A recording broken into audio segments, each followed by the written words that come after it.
Hi everybody, welcome back to my channel. Today I'm going to be reacting to this video, why most people will remain in mediocrity. I've never seen this before, but the title kind of caught my eye, so I really want to see what this is about. Alright, let's get started. Most people will never be truly successful. The pull towards mediocrity is too strong. As David Schwartz once penned, all around you is an environment that is trying to pull you down to second-class street. Most people will never escape the pull. I wonder what they mean by that, because me personally, I really can't relate to that, because I grew up in an environment where they were pushing like higher education and college and things like that, and at an early age they ask you, what job do you want to be, what do you want to be when you're older, things like that. So from a younger age, like me personally, my environment pushed me to be successful in life. So I don't know about most people being surrounded by things that like push them towards mediocrity, because for me it was the opposite. But all right, let's continue with the video. The thinking around us is small-minded. Most people are overly concerned with beating the other guy, usually through manipulation and politics. As a result, they're left fighting for scraps with the other 99%. It doesn't have to be this way.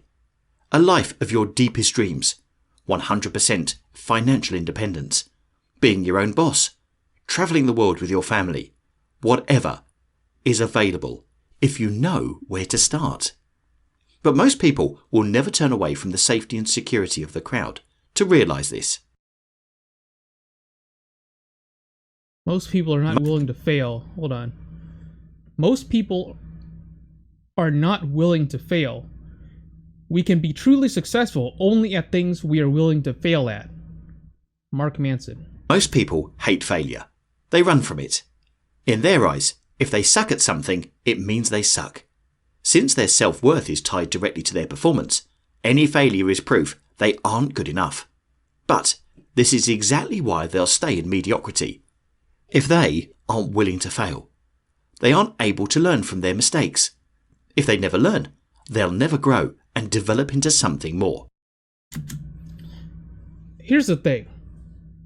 Even the best people of something fail. And if we're talking about the stock market and investing in general, someone like Warren Buffett, for example, he's widely regarded as one of the best, if not the best investor of all time. But even he makes bad calls sometimes. Like, I think in 2020, he sold like all his airline stocks and said that airline stocks were bad investments and he gave up on them. And he sold them like pretty much at the bottom. Since then, airline stocks have like tripled, So that was a bad call. But no one is going to take a look at that, quote, failure, right? And think that, oh, well, because Warren Buffett was not correct all the time, that means he's a bad investor.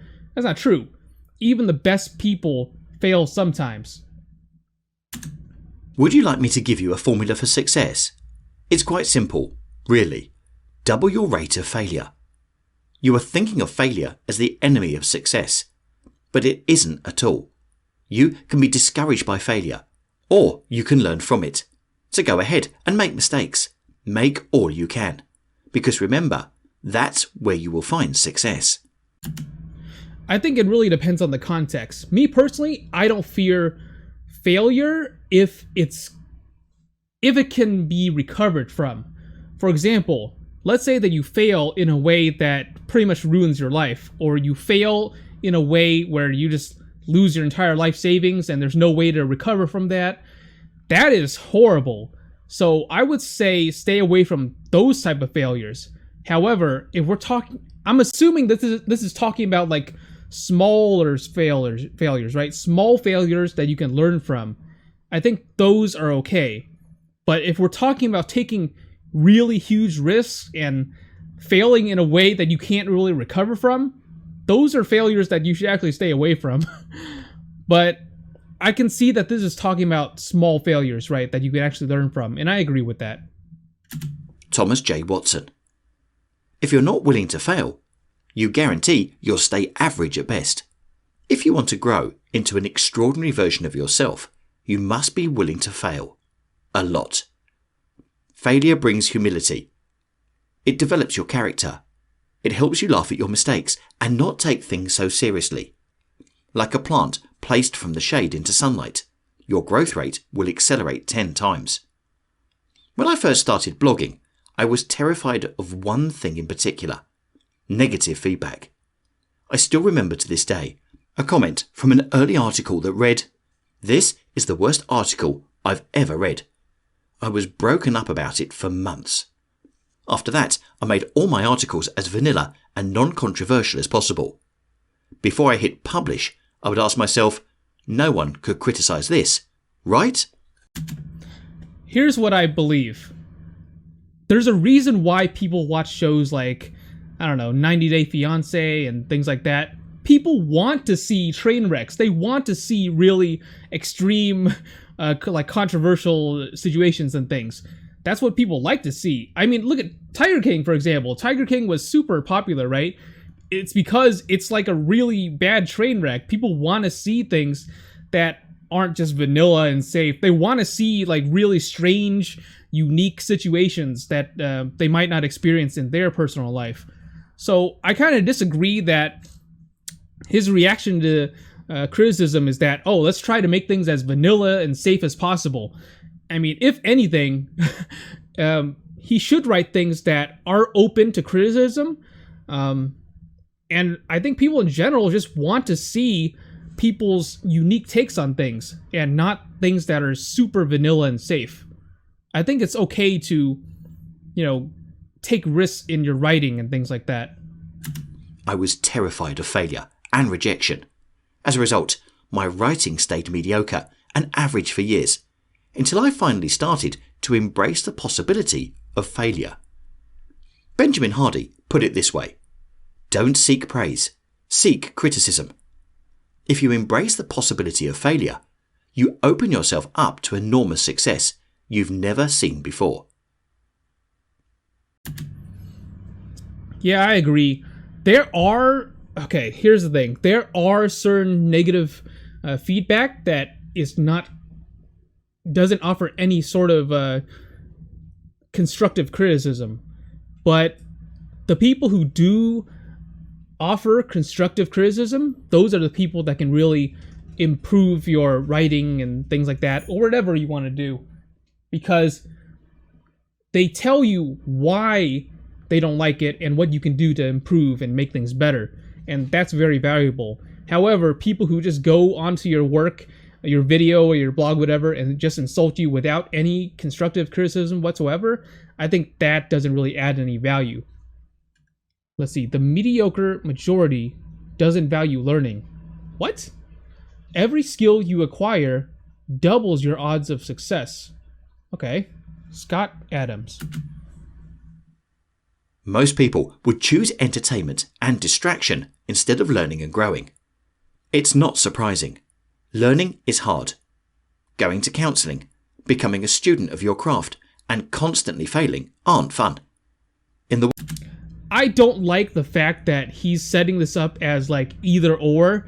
Like, oh, people either value entertainment or they value learning and improving skills. Because nowadays, dude, these two can be one and the same. There's tons of people who put a lot of time and effort into learning and improving at a video game, for example, and they become very successful from that. So I feel like this idea of saying, oh, well, it's either focus on video games, the entertainment, or you focus on learning and improving skills. Because nowadays, you can actually make a really successful career out of being really good at video games and things like that, and other forms of entertainment. You can be really successful by focusing on that.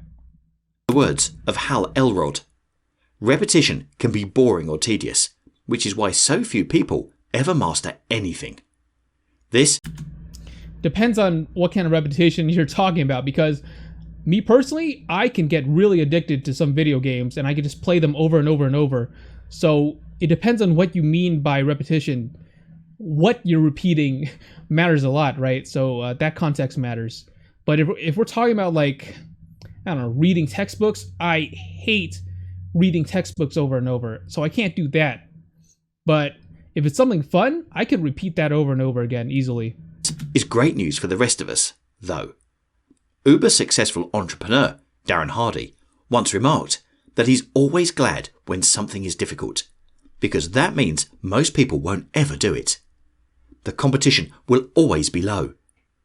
Prioritising learning and self-education may be new for you, but know this: for every day you read a book, millions of others didn't. For every morning you woke up early to create and produce, millions of others slept in. For every day you kept going, millions of others quit. Here's my issue with this. In my experience, I mean, I live in California, all right, and it is very densely populated over here, and there actually are a ton of super competitive people over here.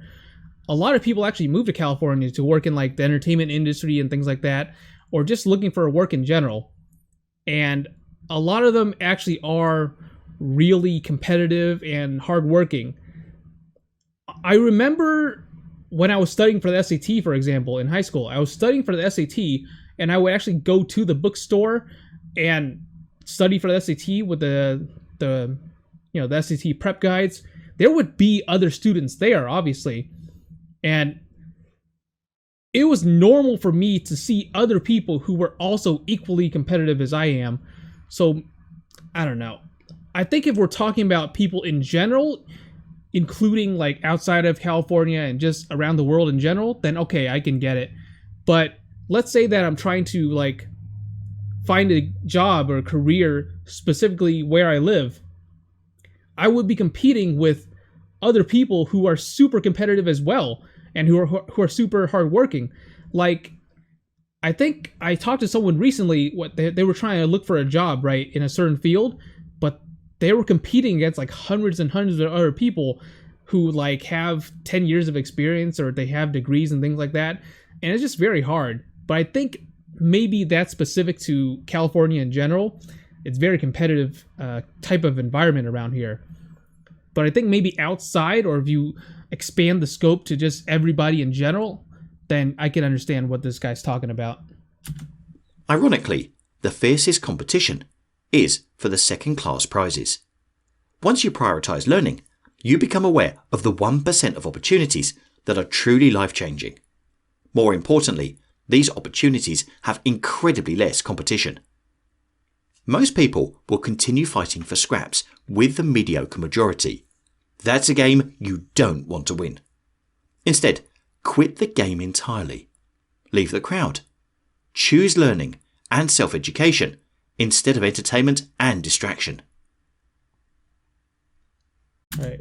Winners act like winners before they become a winner. Deep down, most people don't think they have what it takes to be extraordinary. It's a self-fulfilling prophecy. Of course, if you don't believe you can, you surely won't. I blogged for 4 years and never got more than 200 subscribers. Looking back, I see now that I never really believed I could produce truly great writing. In the past couple months, I've gained more than 5,000 subscribers. This is because I started to take my writing seriously, started to take myself seriously. I began believing in myself. I started acting like a winner before I found any success. So what did I do? I bought a $500 writing course. I started waking up at 6 a.m. every day to write. I've spent hundreds of dollars on personal development books. I treat myself like someone who knows they're one of the best writers on the internet. Soon, I will be. No one is ready for a thing until he believes he can acquire it. Here's the unfortunate reality. I truly believe that even if you do certain things to prepare yourself for a certain career or try to improve yourself at a certain skill, you can still fail at it. You can still be mediocre at it even if you put the time in and the effort. Sometimes it takes luck, and maybe sometimes it takes knowing the right people and things like that. And it's not all left up to the work that you decide to put in, unfortunately. It's not that simple. Sometimes you can try really hard at something, but for example, let's say you just simply don't have the genetics for it. That's what I truly believe. I believe that there's certain limits. Even if you try to put the work in and improve a certain skill, there are certain limits that will cause you to fail anyways. And I think it's also important to not have this mindset that, oh, I'm going to be successful no matter what, because I do think it is important to know when to quit as well.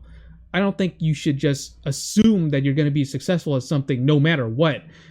I think there is a time where you should look at yourself and be realistic and think, okay, can I actually, be a world-class writer if I put the time in, or am I simply I just don't, fit this mold, and it's just not for me. That's something that you really have to decide.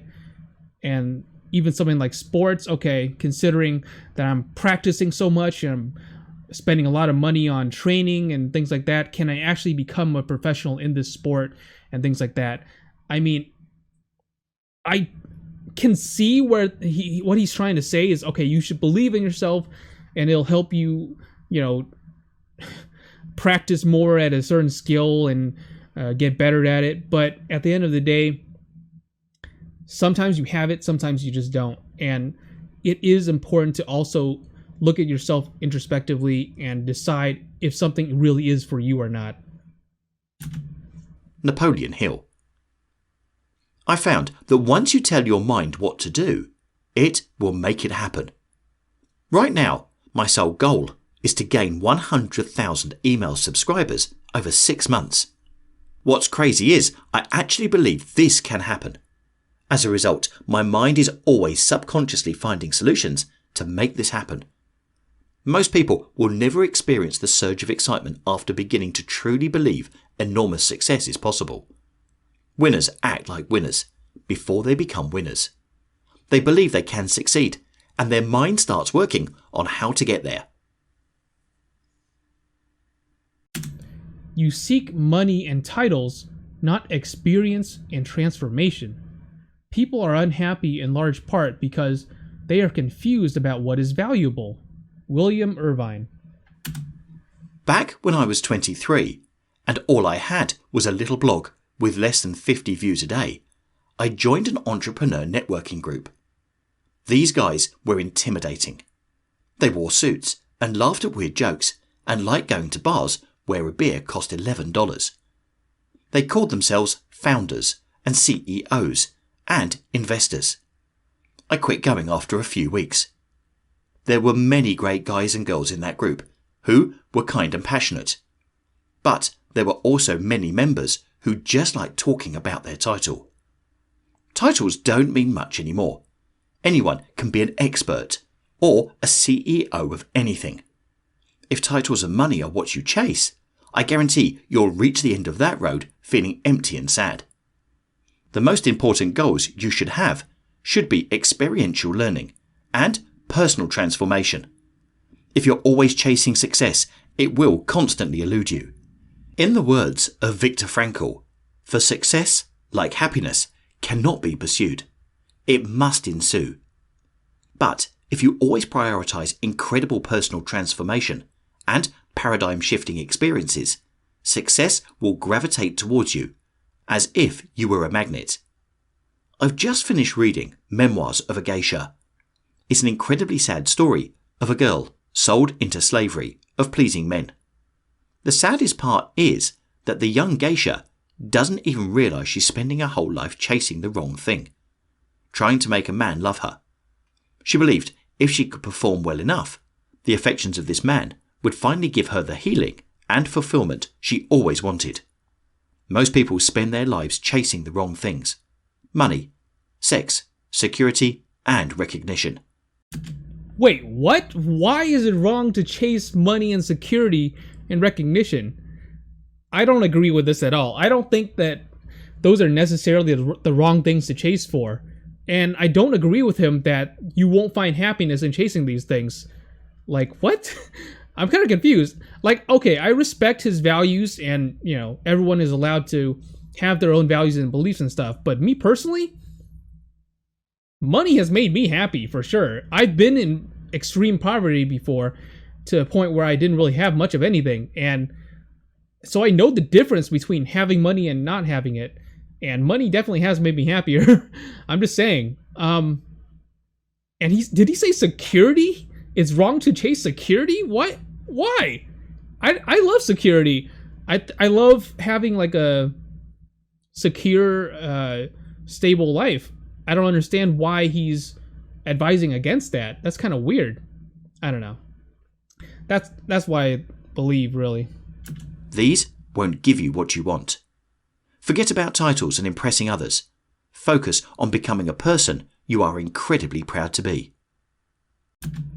Oh, okay. Perhaps he's talking about money in terms of...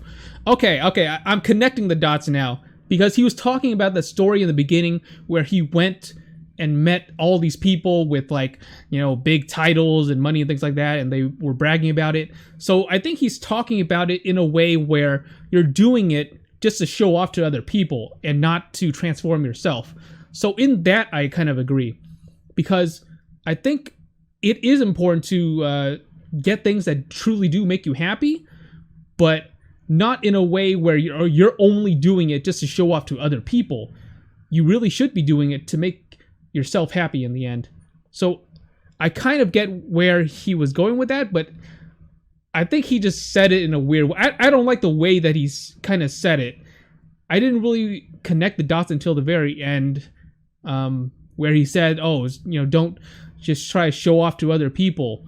That I agree with, but I do think that for some people, money really does make them happy. And security and things like that, not because they want to show it off to other people, because it makes them happy regardless of if they show it off to other people or not. But whatever. I can understand his point a little bit more clearly now. I think he just doesn't want to... he doesn't want people to just chase things simply for the goal of showing off to other people. And that I agree with. Oh, wait, hold on. Let me read this quote. You spend more time being jealous than working on succeeding. The time you spend being jealous of others' success is time they spent working. Guess which one is more valuable? John Westenberg. Every moment you spend being jealous is a moment wasted. We don't have much time in this world. The most successful and renowned individuals have often commented later in life how surprisingly fast it all went. You don't have time to be jealous. If you constantly look to the actions of others, you rarely act like yourself. Your values and behaviour have a harder time aligning, making you unhappy and empty.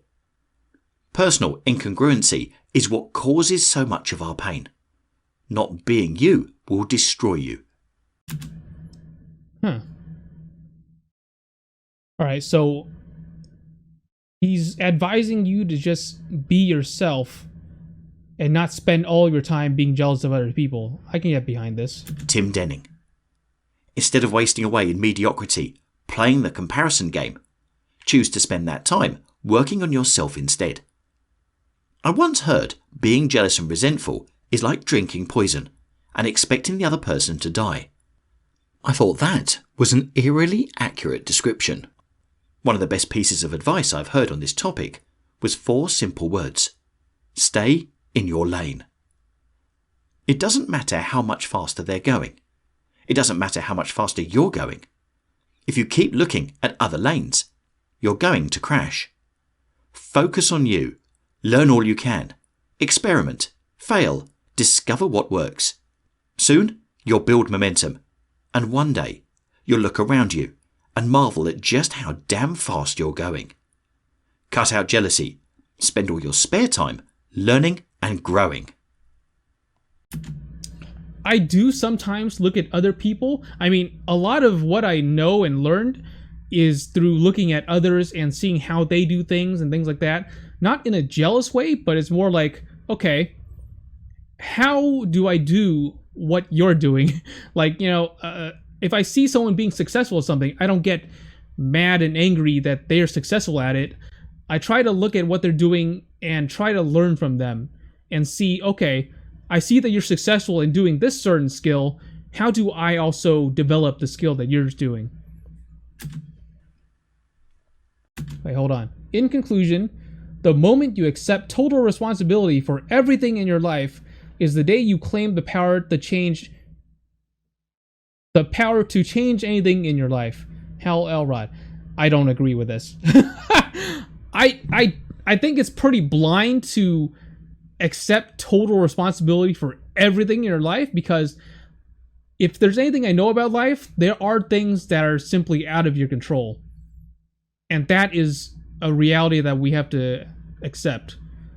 I don't think it's wise to think that everything is in our control. There's some things in life that are just simply out of our control. I mean, hell, look at the past year. Look at the pandemic, you know? Look at the businesses that shut down and the people who were laid off and stuff. I don't have control over that, you know? So there are things in life that I feel like aren't really in our control, but that doesn't really change the fact that you can still work hard to be successful. And yeah, this is going too far to the extreme. I don't agree with this quote.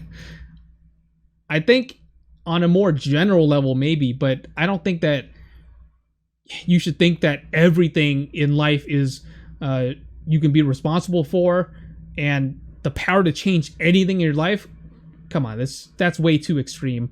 There's certain things in your life that you're not going to be able to change. Hell, I'm 5'5". I want to be taller. Is there anything I can do to be taller? No, there's not. I can't change anything about that. Maybe I'm taking this quote too literally. I don't know, but if I take the quote literally, I don't agree with that at all. Most people will stay in mediocrity. They'll continue fighting with the majority for average, subpar prizes. It doesn't have to be this way. The road that leads to an incredibly exciting, fulfilling life is waiting for you. It's free and open, and there are no crowds. Making the shift from an ordinary life to an extraordinary life is one of the most exciting decisions you'll ever make. The learning, growing, and development on this path will make you feel more alive than you've ever felt. This guy makes it seem as if like there's just a whole bunch of mediocre people out there, and if you put any sort of effort into your skills and success and things like that, you're gonna be like one of the only people in the world who who are working hard to be successful. Dude, like I said before, where I'm from, it is super crowded. There's tons of competitive people here. There's tons of people who are really insanely hardworking. You know, it's not like I'm living in a sea of mediocre people. I'm living in a sea of competitive people as well. So maybe like this guy lives in a super rural area or something, but man, in Southern California, there are so many competitive people here. It's not easy to stand out from the crowd here. Choose success over mediocrity. Choose learning instead of entertainment.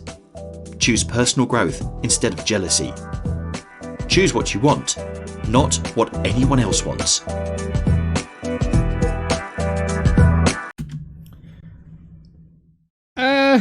I mean, it was a neat little presentation, but I feel like a lot of these things I don't really agree with him. Maybe because I'm in a specific situation where some of these things don't really apply. I think that's it. But maybe for people in general, this might apply. I don't know. But I didn't feel myself personally relating to a lot of this content. I feel like a lot of it just didn't really apply to me personally. But some of the things I agree with, you know. Don't be jealous of other people. Focus on improving yourself, etc. But in terms of like, oh, you can be responsible for everything in your life and you could change anything in your life, I don't agree with that at all. That's a little too extreme of an idea for me. And the fact that, oh, you know, we're living in a sea of mediocre people, and if you put in any sort of effort, you're going to be one of the few that are actually successful. Maybe that would actually be true in like a different area or something. I don't know where this guy lives, but where I live, it's full of competitive, hardworking people. I'm just saying. So it's really hard to really stand out, even if you spend a lot of time improving yourself and trying to work hard in things. Yeah, that's kind of one of the hard things about living where I live in California. But yeah, I enjoyed watching this, but like I said, a lot of things I don't really relate to. All right, that's pretty much it for this video. Thank you guys so much for watching. I'll see you guys in my next one. Bye.